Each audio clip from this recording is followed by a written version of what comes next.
Si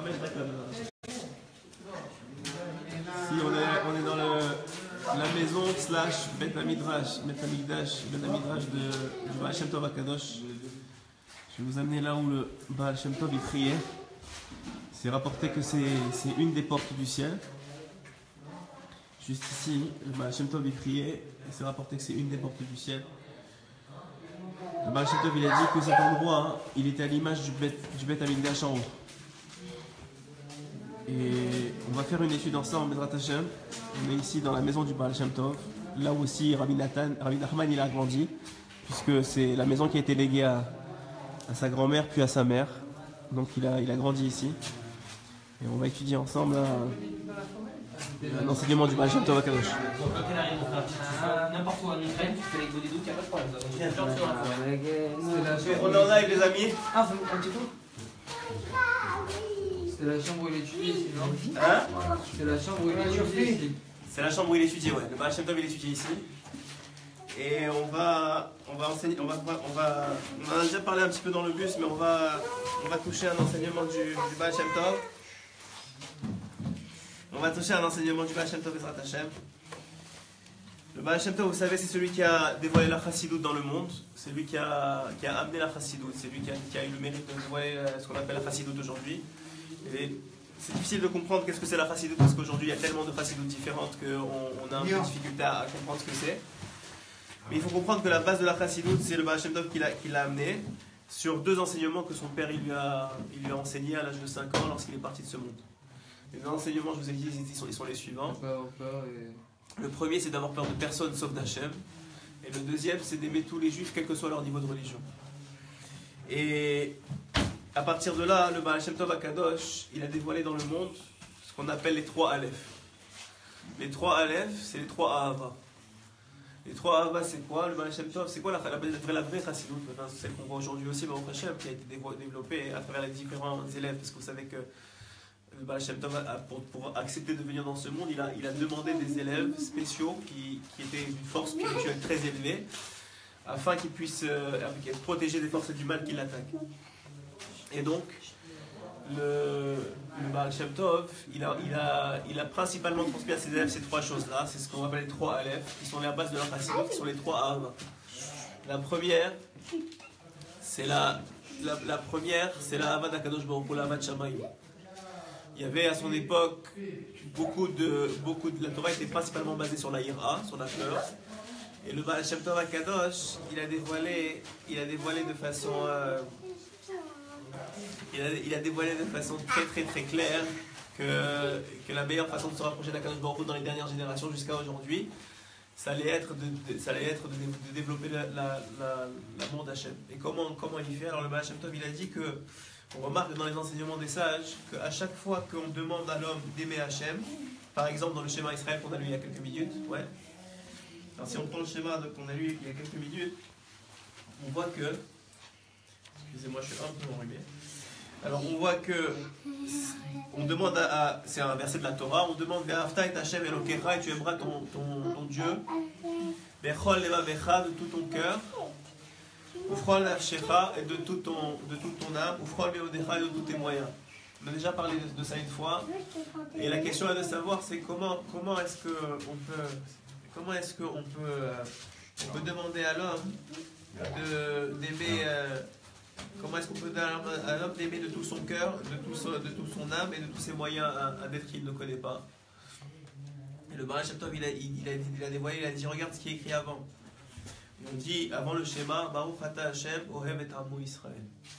Béni sois-tu Hashem qui aime son peuple Israël. Il dit le Baal Shem Tov, si tu veux pouvoir aimer Hashem, il faut que tu comprennes qu'il t'aime plus que tout.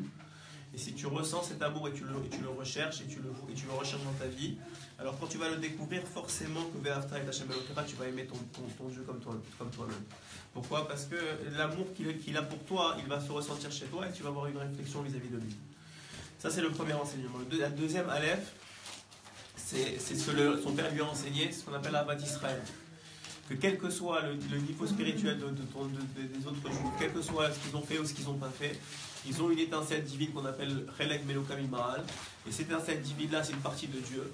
Et cette partie de Dieu, elle est complètement bonne. Et puisqu'elle est complètement bonne, ces juifs-là, ils sont complètement bons.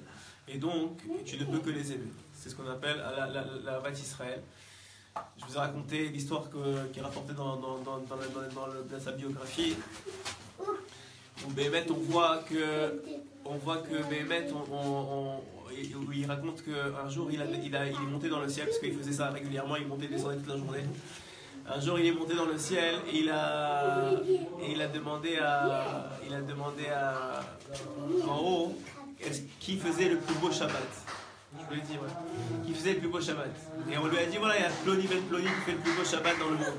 Il habite pas tellement loin de toi, il habite dans telle ville. Donc le prochain Shabbat, Erev Shabbat, il prend un carrosse et il fait les Shema Mefourach. Il fait les Shema Mefourach et ensuite de ça, il arrive à Erev Shabbat, c'est cet homme-là. Il tape, il voit quelqu'un qui est habillé comme un goy, pas du tout juif, pas du tout, il n'y a pas de juif dans la ville. Moi, il se dit, si on m'a dit ça du ciel, c'est qu'on ne doit pas se tromper. Donc il lui dit, voilà, je suis là pour le Shabbat, enfin pour ce soir et demain, est-ce que je peux venir rester chez vous? Avec plaisir. Et il remarque que cette personne-là, elle fait rien. C'est-à-dire, elle sait même pas. Et à un moment, il ose lui dire, mais est-ce que vous êtes juive? Et la personne lui dit, non, je ne suis pas juif. Et il lui dit, bon, d'accord. Il ne comprend pas. Et le lendemain, vers 10h du matin, il voit une troupe arriver, tous les amis de la personne arriver, et ils font un grand banquet avec plein de mets et beaucoup de simcha, etc. Et le Baal Shem Tov déclare à ce moment-là, je comprends pourquoi c'est lui qui fait le plus grand Shabbat. Parce qu'il a compris que l'essence du Shabbat, c'est d'être saméach. Et qu'en vérité, il a découvert par la suite que cet homme-là, il avait été adopté. Et qu'il était vraiment juif, mais qu'il ne le savait pas simplement. Mais qu'il avait en lui cette volonté, son âme, elle l'appelait, malgré qu'il était tellement loin, qu'il ne savait même pas qu'il était juif, elle l'appelait à se connecter à l'essence du Shabbat, qui était la simcha qu'on ressent au moment du Shabbat.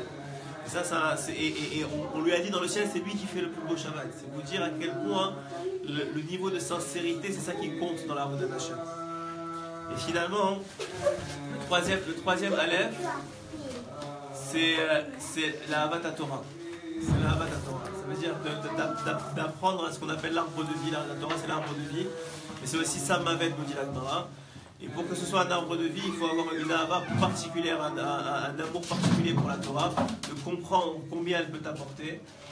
Évidemment, malgré qu'on n'a pas des enseignements clairs du Baal Shem Tov, c'est-à-dire c'est juste ce que je vous dis là, c'est des enseignements que ses élèves ont dévoilés à travers ce qu'il leur a appris. Mais on n'a aucun écrit, on n'a pas dû l'écouter Moharan, quoi que ce soit du genre, qui a été écrit par le Baal Shem Tov. Rabbi Nachman, il a expliqué pourquoi.